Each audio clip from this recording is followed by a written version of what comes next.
De sociale media ontplofte justion. Douwbob die gaat naar het Songfestival en dat is goed nieuws van zijn boeker Jan ten Boom van de Jouwer. Ja, hoe had Hoes en Hiem het DNA van Friesland bepaald? Mijn het Schroor die liet dus de pronkstikjes en blunders van de alroene 90 jaar zien. Goejoen, dit is Bient op de dag dat bekend wordt dat de eerste vluchtelingen naar Friesland komen voor neetopvang. Het is enerzijds een noodzaak dat je dit doet, maar aan de andere kant voel je dan ook weer mooi dat al die mensen in de stad zeggen heel goed dat we dat ook doen. We kunnen dat aan, hè? Mensen van spullen brengen tot de handen uit de mouwen. Dus laten we de mensen welkom heten, des te makkelijker kunnen ze ook worden geïntegreerd in alle activiteiten die er zijn. Ja, Henk Vellinga haat de bevolkingsvraag van het Rode Kruis. Welkom, je bent verantwoordelijk voor de opvang van de vluchtelingen. Ljouwert heeft nog net de opdracht verkregen, maar Jervin wil en ik nou Haas. Hè? Die ben allebei binnen. Ja. Een hectische dag voor jou. Je bent eigenlijk de spin in het web. Nou goed, ik moet zorgen dat de vrijwilliger ter plekke komt en dat er genoeg vrijwilligers binnen en dat we dus het verdelen kunnen. Ja. Ja, want hoe gaat het nou op zo'n dag dat je hier, nou eerst Ljouwert, maar dan komt Jervin. Nou, Ljouwert, dat wie dus al bekend dat het dus in oktober pas is, dus die druk wie wat van de ketel laat. Dus ik jaren van de maand in één keer dus dat Jervin dus gewoon een zaal beschikbaar stellen. Dus op dat moment dan stuur ik via uw systeem, uw UMS-systeem is dat, een alarmsysteem, stuur ik de melding rond voor iemand van we moeten ons aanmelden bij Jervin. Ja, en dan ben je aan het typen en dan krijg je op een gegeven moment reacties. Ik krijg meestal dus gewoon, ik krijg meldingen binnen van waar op dat moment beschikbaar binnen, want men is een vrijwilliger, men is misschien ook aan het werk, Ja. dus men maakt uit werk wij of kind men uit werk wij, dus op dat moment gaat het los. Ik krijg meldingen binnen, zoveel kinderen heen en die stuur ik een sms. En op dat moment gaat het hele feest los. Ja, en dan hoeveel mensen krijg je te pakken? Ik ga nou op dit moment hebben we Jervin van de bevolkingszorg binnen 6 mensen op dit moment bezig. Ja. Voor ongeveer 150 man tot 100 man die te komen maat. In eerste instantie weer dus het bericht van Joert dat er dus een dikke 70 mensen komen zoen. Dus goed, dat is al, maar op 70 mensen 6 man, dat moet makkelijk kennen. Ja, oké. Maar wat is het maximum? We hebben geen maximum. Nee. Dus gewoon kijk wat er binnen. Ja, nee, het maximum. Ja, want het is wel heel bijzonder, want we hebben deze hele dag contact gehad als je het waan. Wij hebben continu bezig, klopt. En, maar de helft van de tijd te verhoren het nijs weer. Want dan zei je, maar luister, nou komt er in één keer haast voorbij. En dan maak je hem dus acuut om. Wij maken acuut erop inspelen en het is in die zin, wij zijn gelukkig zo flexibel dat we dus de mensen die dus nou in Jervin bezig zijn, straks dus de controle daarna haast en daar dus de volgende sale. Dus Safie Kleermeidje, dat daar ik meest opvangen worden. Ja, want we zeggen het krijg bij Andries Bakker in Joert, die wie daar als lijfverslagjouwer de beheerden worden dan kleermaken, er worden matrassen opline. Maar je hebben die mensen natuurlijk volle meer leerd dan alleen nog dat. Had je nou mooi maar een ploeg daar in huis komen hè? En je hebt een Rode Kruis mij werken mooi. Wat moet die kennen daar? Nou, wij verzorgen dus onze eigen opleiding. Of tenminste, die krijgen dus een bevolkingszorg basiscursus bij ons. Daar beginnen we mee. En daar wordt dus daadwerkelijk geleerd hoe om te gaan met mensen, hoe mensen op te vangen. Zelfredzaamheid zit bij ons dus echt ontzettend hoog. Dus laat de mensen zelf dus gewoon dingen dus, ontdekken of zelf wat ze willen. Maar ik gewoon zwaar je net dat dus als een bezwaarde mem om die band heen zit en de vers pakken en dat soort dingen. Dat mooi net? Nou, maar nee, we rieden daar gewoon van de gewoon goed. Er kunnen hele emotionele dingen plaatsvinden. Dat op een gegeven moment iets van de mat in je, maar even daadwerkelijk ondersteund worden. Maar zwaar je ervoor dat er gewoon de meesten het gevoel hebben dat ze dus gewoon begeleid worden, dat ze gewoon goed opvangen worden, dat wel. En dat ze dus gewoon echt helemaal vertrouwen kennen. Maar de zelfredzaamheid, dus dat ze zelf gewoon eigenlijk de dingen ondernemen van, ja, ik moet inbellen of werk, dus gewoon zelf van. Net te volle erboven. Niet te veel bemoederen, nee. maar laat ze dezelfde dingen dus gewoon wel dwambleeuwen die ze altijd wel doen. Ja. Nou is het meestal vluchtelingen, is het nou heel oor. Ze zitten natuurlijk in meestal in een hele oren cultuur. Ze zitten dus in een hele oren omjouwing, orentaal. Dus wij kunnen ook inzetten worden bij grote rampen of calamiteiten. En dat is gewoon, vaak is de situatie is heel los. Ja. Dus voor u is dit echt naar hoe je ermee om te gaan. Ja. Maar ik vertrouw me in de vrijwilligers volledig daarin. Jan, die hebben, daar is denk ik het nice volgehoord. Ja. Hoe stel je nou dat er nou in één keer zo'n golf op je zaal komt? Een logisch gevolg van wat er al gebeurd is eigenlijk. Ik bedoel, ik denk dat we iets verantwoordelijkheid pakken moeten ervoor. En de meesten zo goed mogelijk opvangen moeten. Ja, meen het? Ja, ik vind hetzelfde. En Bob, dat we hier net aankomen zien kind. En eigenlijk is er, en daar heeft Frans Timmermans volslijn gelijk aan. Het is eigenlijk een heel iets percentage. Ik als zo'n 2-3 miljoen komt op een volslijne Europese bevolking. En er zit ook griezelig soort talent bij. En zorg je ervoor dat we die mensen zo volle mogelijk opvangen. Ja. Maar zullen jou het wan als Rode Kruis vrijwilliger? Ja, als ik de tijd hier, dat heb ik dus net, maar dat is even een oorverhaal. Je maakt de tijd voor dat soort dingen. Hebben we een inkomen en nou, neem maar op. Dus dat is, je moet eigenlijk de romte daarvoor gaan. Maar hebben genoeg mensen romte om te helpen? Nou goed, het is bewust vrijwilliger bij de Rode Kruis. Het is net zo maar even van van oké, ik doe het maar. Nee, snap ik. Maar heb je nog genoeg mensen op de lijst? Nou, het is die zijn vrijwilligers en vooral bevolkingszorg. We gaan nou dus gewoon, dus de verste groep die we hebben is 44 man. Dus ja, wat er meestal dat is net een soort. Nou, in die zin van, dus volgens dus het niveau is wel aardig goed, maar voor dit soort dingen kunnen we volle meer mensen broeken. Dus binnen mensen die zich geroepen vielen of die graag informatie willen, sjog op de site van het Rode Kruis. Ja, maar als Jan nou zei dat wil ik wel, die heeft net een opleiding op. Die krijgt er van u.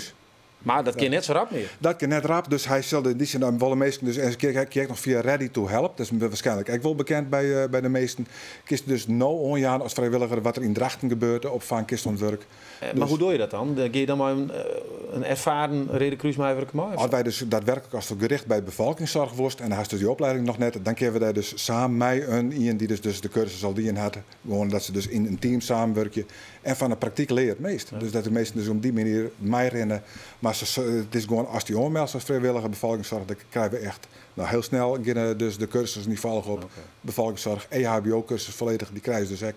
En dat wordt al even verzorgd door de Rode Kruis. Dat materiaal, mag ik wat vragen? Dat materiaal wat je hebt, die bedden en die kasten en zo wat in. Komt dat uit je eigen depot? Dat is een depot. Wat we nou broeken, dat is gewoon wat we vaak broeken bij de Elfstedentocht, bij de Wandelstedentocht. Ja, materiaal. Ja, want ik me wel eens afvragen van hoe werkt het dat dan? Maar het is dus alle hands on dek. Het is op dit moment even alle hands on dek. Dus net alleen nog bevolkingszorg, maar hetzelfde verhaal geldt voor de jongens van EHBO en logistiek. Dus iedereen die is op dit moment hut en werk. Nou, bedankt voor je verhaal en succes. Je zult het druk rijden de komende dagen. Het zal een hectisch worden, denk ik. We houden contact. Dank je. Ja, aanstaan vertelt jullie in het programma een bekende Nederlander werd oer zijn mooiste plakje in Friesland. En Joet is dat een politicus die het krijgt zoals ik dat nou doch de hele tijd vol in de camera shot. Nou, dan moet je wel weten wat het is. Ja, er waren nog wat geruchten, maar juist Joen koert berucht lang omlet de vrouw in. Douwe Bob die keert takom hier van Nederland naar het Songfestival. Maar je kan met trots melden, namens de gehele organisatie. Nou, namens de hele natie, dat Douwe Bob ons land gaat vertegenwoordigen. Dankjewel.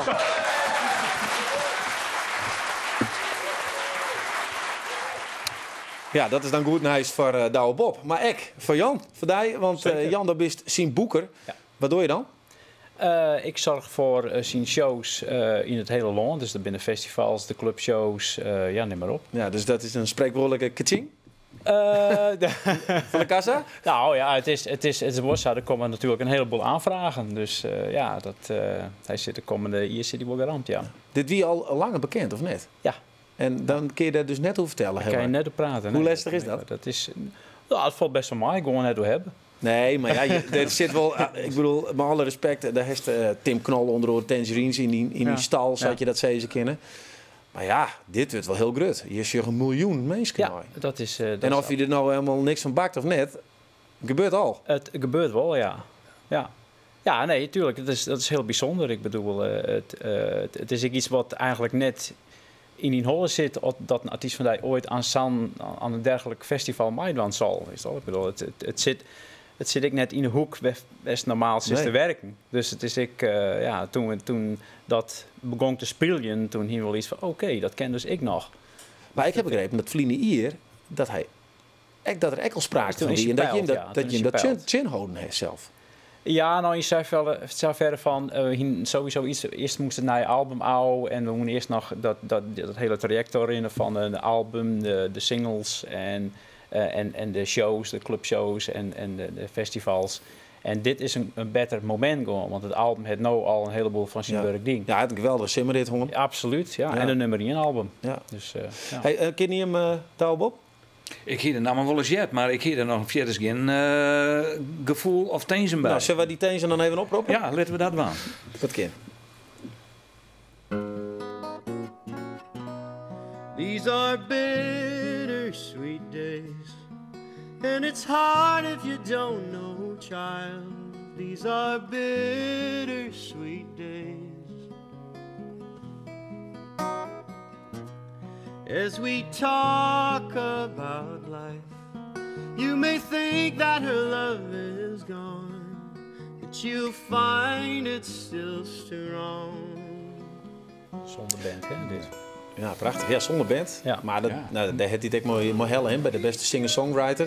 Doof eerst hem daar zitten. Daar woon hij in het programma van de VARA en 3FM. Leuk te keren. Ja. Wat is er zo bijzonder aan die jongen? Oh, wat is... Oh jee, Dat is het één ding nemen dat hij het wat Noor net heeft? De uitvoering, de stem, de naturelle manier van zong, de naturelle manier van nummers maken. Het is gewoon een groot, naturel wonder. Ja, maar viel niet over het nog krijg ik? Het is maar iets stikje, maar... Nou, dat nog net, maar dat zei het niks vanzelf, mijn oordeel hierover. Waar komt er bij? Ja, maar die vraag mag ik altijd even stellen. Hij komt uit Amsterdam. Maar het Frieske roots, hè? Ja. Het Frieske roots, maar heel veel vet. Zie hij toch? Kijk, dus Johan Cruijff. Nee. Hoe zit dat dan? Nee. Ja, god joh, dan Nou, let maar, dat doen we naar de... Ja, precies. Maar laten we gewoon... We plakken er wel het Fries komen, want er zit wel een Frieske gitarist in zijn band, hè? Ja, JP Hoekstra, ja. Ja, JP Hoekstra. Nou, die zullen we dus... Maar het is wel heel opmerkelijk, hè? Want toen zei de Skrek al van... Eigenlijk is het een verhaal waar ik helemaal niet bekend mee ben. Nee. Dan komt hij de punkpraat. Nou ja, heel veel. Heel veel waar, maar dan is dat helemaal niks voor die glitters en glamours. Dat is inderdaad dat is een hele andere wereld. Maar ja, tot hier in Hinder is natuurlijk wel heel veel een bredere ding van. En ik denk van breder van muziek horen dan. Ja, oké, maar dit is natuurlijk de kietje onder de kunst en kietje, hè? Het Songfestival. En Songfestival, dat is ik absoluut weer, ja. En echte muziekliefhebber die zei, nou, dat is helemaal niks wat er gebeurt. Het is een circus inderdaad, ja. En alleen nog douwen die dat het nou op een moment dat het eigenlijk wel ken. Ik bedoel, op het moment Anouk die komt, maar die had het eigenlijk hier op brutsen. En maar er komen de Linnets, die maken een heel mooi nummer, gewoon ik nog 12 uur binnen. En die traditie giet douwen natuurlijk mooi voortzetten. Ja, want oors, Susan hebben we domme net, maar die kiets wil ik die net hebben. Nou, ik denk dat douwen hetzelfde niet eens hoe dan. Dat joeg je juist zelf weer aan bij de Wereld Draait Door. Van als Anouk dat net ding hier. En dan komen Linnets, dan heeft hij er nooit aan begonnen. Dus. Ja. En dan ga je mooi als boeker. En dan ga je mooi naar Stockholm. En dan zet je de meest gekke hoed op en dan geniet je van het spektakel. Ik ga lekker in mijn kloffie erin. Maar dat is toch mooi? Ik denk van wel, ja. Okay. Less is more is dit, hè? Ja. Maar wij hebben heel veel mensen naar de skierdag naar binnen, hè? Want dat zag je dat, maar het Songfestival dat werd opvluft en ook met dat veske. Ja, en het skiet dat dat veske al bekend is. Heeft het jet? Ik heb het jet, ja. En? Ja, de akoestische versie. En hoe kist wat neurieën voor u? Helemaal. Of krijgen we dan? Nee? En maar is het wat voor type noemer is het? Het is uptempo. Dat hebben we juist gehad, Ja, uptempo. Ja, maar we een beetje aan denken. Hebben we een idee? Heel erg Douwe Bob. Ja, nou. Oké, dat is. Hij zit nou al in de modus. Anders komen er dikke contractbreuken nog, denk ik, of net? Ja. Nou, nee, helemaal niet. Nee. Maar ik bedoel, best een beetje verrassing horen, toch? Nee. Okay. En 0 point? Of hoe zei ze het ook alweer? 12 point? 0, dan hebben we nee, dat is het niet. Oké, 12 point. Wat kwaliteit betreft, maar het makkelijk in, volgens mij. Dat vind ik wel, ja. En ja, kijk, en hij is natuurlijk afhankelijk van de jury. Ik bedoel, dat kan natuurlijk heel grillig wezen. En soms de politieke ding wat erachter speelt. Laten we hopen dat ze daar in de Balkan een beetje tot rust komen. Ja, precies. Dat wij van profiteren. Alleen dat is al de moeite waard om te analyseren. En dan kun je volgens mij wel op promoveren. Zie je zo hoe dat in het verleden is. Nou, er komt nog genoeg ijs op. Bedankt in ieder geval voor die verhalen. Succes. We houden maar erbij de poortjes op groen. Dat komt wel goed. En douw ik wat af eruit. Ja, dan de volgende vraag. Want waar is Hinne te wennen als jonge Amsterdamse vrijgezel die het krek onsteld is als Tweede Kamerlid? Nou, dan ga je even zelfs naar de klaai. Dit is de aflevering 3 uit de serie Bekende Netvriesen en haar speciale plakje in Friesland. Oh ja. En Hans is er een chirurg uit. Die hebben ons gebeld naar aanleiding van Kees' boek. En Oké. die zei, die kreeg een beetje heimwee. En die vroeg of ik een keer langs mocht komen. Oh, ik zei, ja hoor, kom maar, natuurlijk. Donderdag na de stemming in de Tweede Kamer, was het 12 uur. Ging ik weg, belde mijn buurman op. De Vries, Paker de Vries, zegt zet de verwarming even hoger. Belde de slager uit het dorp, Jaap de Jong. Ik zeg, Jaap, ik denk dat ik er om 5 uur ben. Het was 3 uur rijden uit Den Haag in die tijd. Nou, dan moet je een Berenburgje komen halen. Dus dan dronk ik wat Berenburger. Ging samen met hem de Vriescel in. Kijken wat voor vlees ik wilde meenemen. En zwabberend over deze smalle dijk met een paar Berenburgers achter de knopen. reed ik dan hier naartoe en ging ik de open aard aanmaken. Heb ik gekocht in 1968. Ik was toen jong Kamerlid. Ik had geen geld. En mijn ouders waren op Schier. En toen belde ik ze op. Ik zeg, nou, we kunnen misschien een boerderijtje kopen. Hier op Tibbe. Zullen we dat doen, pa? Nou, vond mijn vader een goed plan. Dus toen heb ik ze afgehaald. Waar de boot toen nog vandaan ging. Vanaf Oostmoorn. Hè, want Lauwerszee was nog echt een zee. Toen zijn we hier wezen kijken. Toen hebben we het gekocht. En toen hebben we natuurlijk wat verbouwd.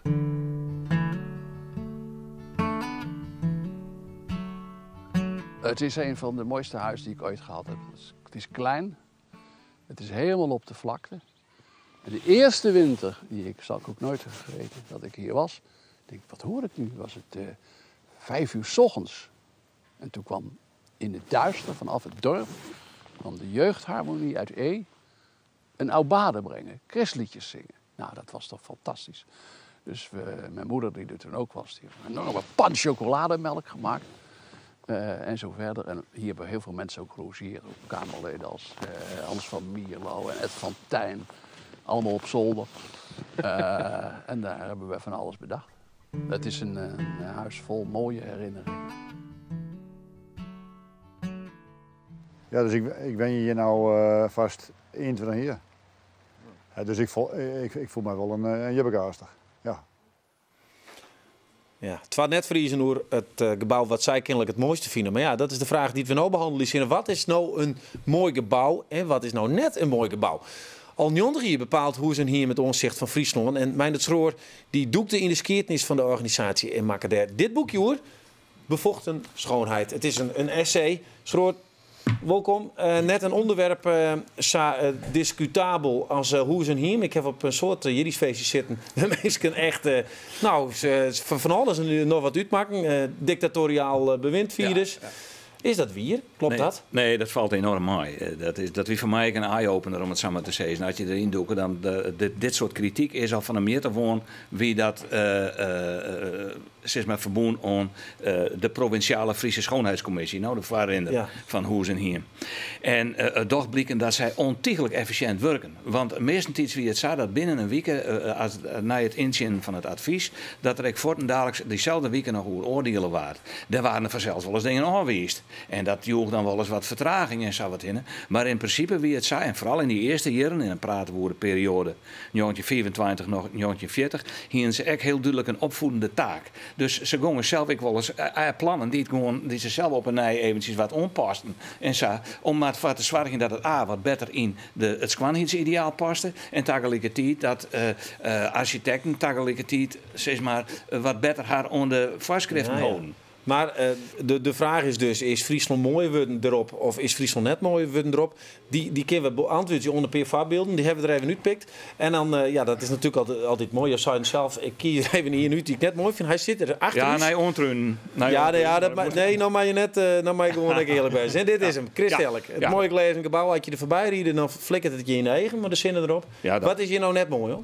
Nou ja, dit is idiosyncratic. Dit is idioot. Ja, dat is een duur woord, maar dit is out of the box. Maar dat is een idioot gewoon. Nou, dat je zegt van ja, god, het past qua vorm, het past qua schaal, het past qua materiaal, past het eigenlijk helemaal net volslijn net in zijn omjouwing. En misschien is het dan nog een soort statement dat je ze kennen van nou oké, let dan maar staan. Maar in wezen is het zo, ik vind, maar dat is een persoonlijke mening, ik maak dat gebouw net. Nee, ik vind het een vreselijk gebouw. Ja, op zichzelf. Ja, hij zit nog achter mij. Du wist dat het gebouw stiert. En op een gegeven moment is van het jet op een gegeven moment bij het beeld van Leeuwarden op een gegeven moment. Volgens mij. Als Leeuwarden van die kant binnenkomst van Alhaas, dan wist van, oh ja, ik ben weer thuis. Als het in Leeuwarden wenst. Ja, toch? Dat is gewoon. Ik denk dat had ik gauw terugrijden. Maar goed. Hoe is dit te flater? Dat we hoe ze niet hem hebben? Nou, ik wil het steeds een flater is, maar dit is dus weer een kwestie van smaak. En in die tijd, ik had in dit geval net specifiek naïsjoen hoe dat in die tijd gaan is, maar er binnen wel dingen bij die ben op een woorden wie ze ontsnapt. Maar dat kan echt te krijgen hebben. Er komt aanstekend voorbeeld voorbij. Ja, zullen we verder maar de voorbeelden? Want we hebben de fabriek in Sleert. Zullen we die even zien? Want we hebben net van die dingen. Dan moet een beetje tempel daar niet mooi zien. Dat voorbeeld bedoelde ik. En dat is in 1964 is die fabriek eigenlijk het eerste part is bouwd.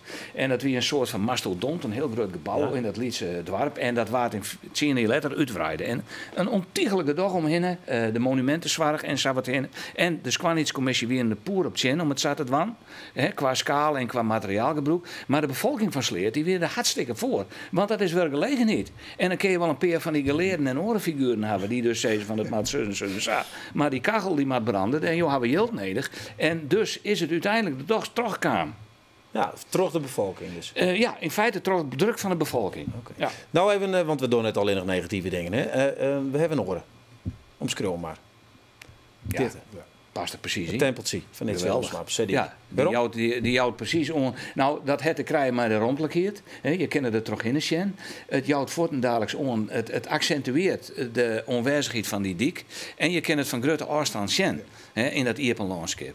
Dus het is als het ware een soort statement. En dat komt heel goed komt dat uit. Het is de deltzetten in verband met het feit dat de deltadieken, het op hichte brengen van de deltadieken, waar het aanroenen. Nou is er alweer een proces. We beginnen alweer verder met delta 2.0. Maar op dat stuit, Jontje 93, als ik me net vergis, is dat door deltzetten. En ja, dat is. Past er gewoon. Het past er gewoon. Wat er een heel stuk discussie over is de pleats op een kop en hielpen. Nou wordt het dus net een Hoesenheim meer. Dat is er nou net meer. Dus mensen mogen nog zelf een ontwerp doen. En als het voldoet oneersken, dan kan dit dus. Ja. Wat vind je ervan? Ja, dat vind ik een leuke grap. Maar dat zit er dan niet uit. Nee, het is een leuke grap. Dat mag ik kennen. Nee, maar nee, maar ik bedoel, in Engeland hebben ze... Wat ze dan nou begint te bellen trouwens, het zit er natuurlijk. Het is smaak, hè? Architectural follies nemen ze dat. Dus gewoon gekke dingen die hier en daar en uit en terug deltzet binnen. En nou ja, als je daar eens een keer zo'n deltzet, dat mag gewoon kennen. Alleen je mag vanzelf net het mag net de standaard worden. Dat je de hele provincie met volplemmen van bedrijven bouwen. Pardon? Dat moet Christelle kennen. Ja, misschien van Sabbatjoen zou dat kennen maken. Alleen ik vind het dus net mooi. Dat is even een overval, maar dat is mijn persoonlijke mening. Ja. En maar, ik ben de Skwanitscommissie net. Nee, maar die Skwanitscommissie, het wordt nog loslitten. De welstandscommissie, Huizenheim wordt nog loslitten. We moeten zelf bepalen, mits het dan de eerste voldoet. Ja. Het wordt net achteraan meer inkrost. Maar zal dat het DNA van deze mooiste provincie van Friesland, zal die dat te goede komen, denk je? Nou, ik denk wel dat er altijd een bepaalde vorm van deskundig oerlis echt nodig is. Maar je moet er de meesten wel de rond te gaan om hoe het generaal had men in Friesland wel eeg voor de omjouwing. Maar er ben ik een heel soort Friesen die helemaal geen idee hebben over die omjouwing. Je moet ze dus echt weer wat bijbrengen. Ja. Die kunnen vaak net onder woorden brengen wat nog zo bijzonder is om Friesland. En zo. En dat maakt je wel. Dus je moet ze wel voor een part bij de hand nemen, maar van de andere kant is het een kwestie van eigen initiatief. En tussen die balans moeten we bezieken om Friesland 2050, of neem maar op, in de toekomst mooi te houden, maar tegelijk met de toekomst mee te gaan. Ja. Nou, dat is de oproep aan elk die tussen een plan heeft. Tegen dank voor jouw Lietse college. Alles waarom te lezen in dit essayboekje van Meinersroor. Heren, je maakt succes de komende tijd met de glitter en glamour en vanzelfs maar de belangrijke zaak van het Redekruisje. Dankjewel. Oké. Ja, dit u bent van nou. Ik wens jou nog een hele mooie joen verder.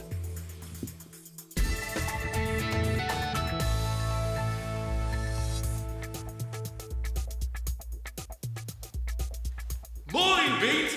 Striptekenaar Aart Cornelissen. Hoe zien naar je boek Oebelen en Abelen. Je weet wel, dat zijn die vrijboetsers. Ja, oké. Gezellig. Hey. Brood? Brood.